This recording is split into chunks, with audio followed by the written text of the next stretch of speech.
Les stylos rouges appellent les enseignants à la grève demain parce que c'est la seule chose qui nous reste. Le protocole sanitaire est inexistant. Nous sommes livrés au Covid avec les élèves et leurs familles, nos proches de même. Nous n'avons qu'une solution, c'est faire cette grève, c'est-à-dire payer de notre poche pour que le gouvernement nous protège enfin. Nous sommes plus de 30 par salle.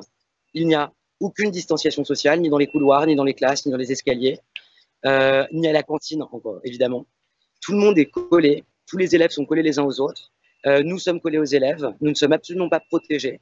Monsieur Blanquer a changé les protocoles et les décisions de fermeture de classe de sorte à ce que les classes ne ferment quasiment plus jamais.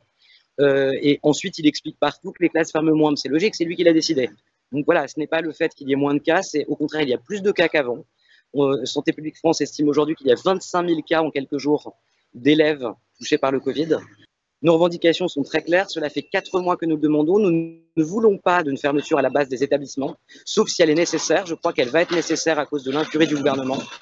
Mais nous demandions à la base le demi-groupe dans tous les établissements scolaires, que toutes les classes soient en demi-groupe et que le demi-groupe non présent soit par exemple pris en charge par les mairies dans des locaux existants. Je crois qu'Anne Hidalgo l'avait proposé, avait entendu notre demande, nous l'avions contactée. Elle avait été contactée également par la FCPE et elle avait dit que c'était une bonne idée, justement. Or, ça n'a pas été envisagé, ça n'a pas été accepté depuis 4 mois. Nous demandons aussi à ce que les personnes fragiles soient réellement protégées, c'est-à-dire qu'elles puissent rester chez elles et faire cours à distance. Ce n'est pas le cas actuellement. Nous demandons à ce que notre employeur prenne en charge notre matériel quand il y a cours à distance. Ça serait la moindre des choses, vu nos salaires minables qui n'ont jamais été augmentés depuis près de 40 ans.